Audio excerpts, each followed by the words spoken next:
Hello folks, this is old Hunter here.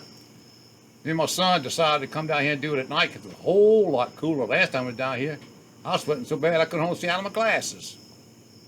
There's something I have got to tell y'all. I still can't believe it, but it just blew me away. I took the wife down to Jackson to go to orthopedic surgery because she's been having surgery on her knee 2 weeks now. They're going to do a total replacement. And we turn off the interstate and we come to the first intersection called a red light.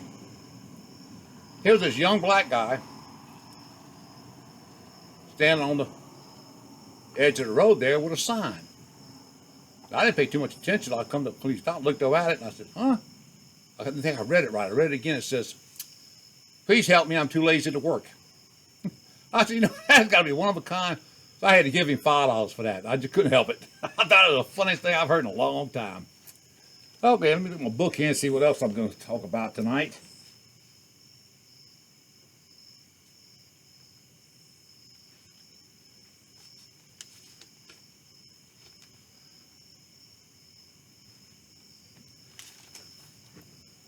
Okay, while I was in the Navy, we done a lot of travel. We went all over the world. I got to see a lot of the world I'd never seen. It's one reason why I joined the Navy. But we even took a trip to Acapulco. You never hear of a Navy ship going to Acapulco. But because the civilians that's on board the ship, they run the ship. And we got through doing our little thing out of sea, then they tell the captain where they want to go, and that's where we'd go. So we did some pretty good places. I never left the tourist attraction part of Acapulco because what I've been told, it was really bad once you start getting over the mountains. And it seemed like I always stayed in enough trouble as it was, so I stayed away from that. But I did see the cliff dwellers where Elvis Presley dove off the cliffs in a movie. Thought that was pretty nice. And then let's see, it wasn't too long after that, we went to Hong Kong. Let me tell you something. Hong Kong is a very, very big and crowded place. I felt like a giant walking down the sidewalk and a little bitty Chinaman walking by when he come up to my shoulders. I could see over top of all their heads. It was really, it's a beautiful country, parts of it. Parts of it is very sad because there's a lot of hungry kids begging on the street and everything. But my good old buddy Jim, of course, me and him was together. We went together a lot. We hit a few bars and kind of partake a little bit of the cold brews. And there was this old sailor. He was the first class, if I remember right, sitting next to us. And I asked him, I says, you been here much? Oh, yes, we pull in here quite a bit. He said, I've been here probably 10 or 15 times. I said, well, do you know any other clubs that we would like to go to? He said, yeah, I'll tell you one. And I didn't know at the time he pulled a trick on us. But anyway, he said, go out there and get in a rickshaw and tell them to take you to the British Club up top of the mountain. I said, okay, that sounds good. He knew damn well they wasn't going to let us in, but he didn't. That was his joke on us, you know. So we hauled down, we held one of them little rickshaws.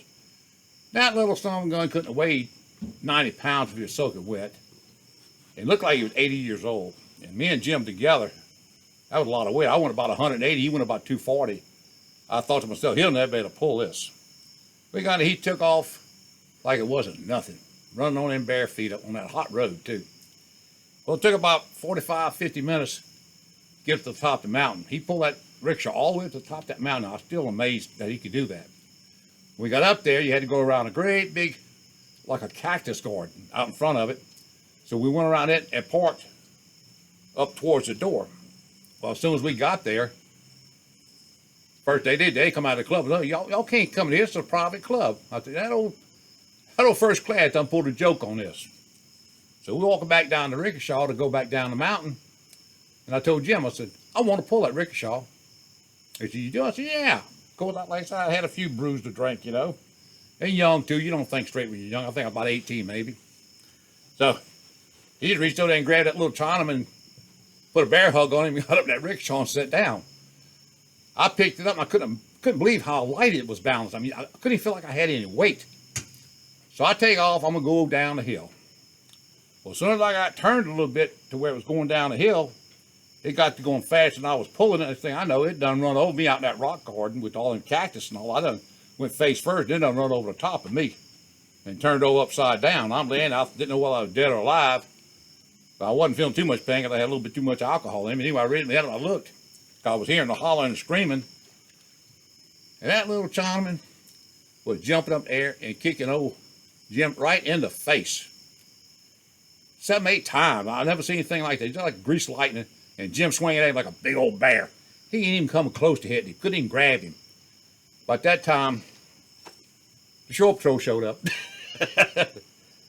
Got me and Jim off to the side. Got the little Chinaman calmed down a little bit.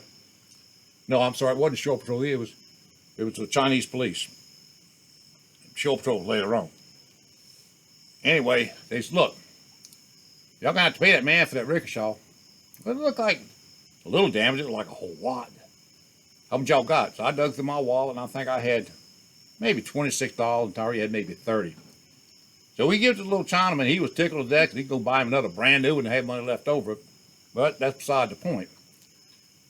We asked the police if they give us a ride back down the hill. They said, hell no. So me and him had to walk down that hill, all the way down that mountain. Both of us drunk just about, you know.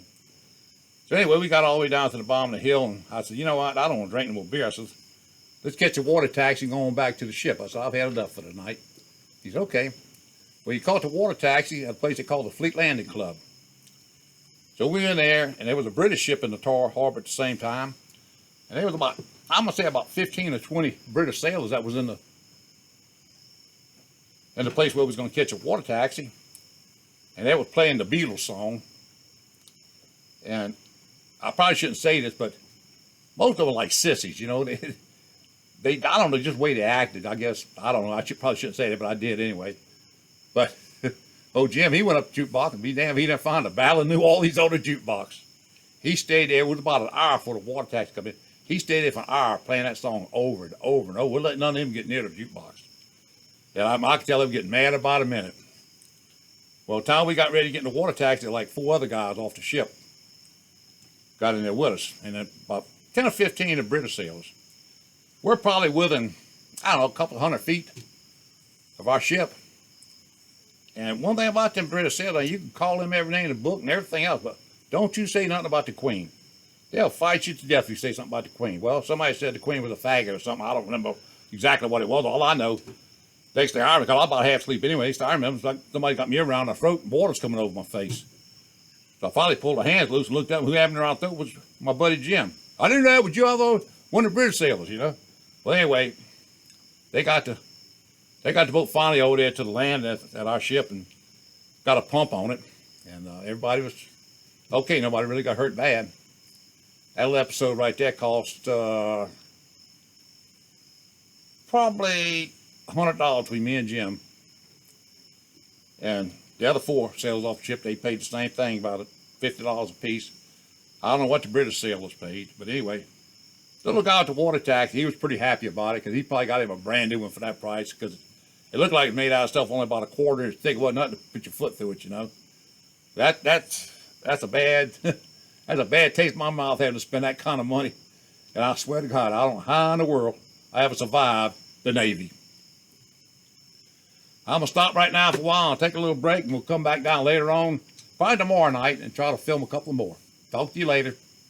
And remember, if you enjoyed that, please click the like button, subscribe, leave a comment, and share this with your friends. Thank you.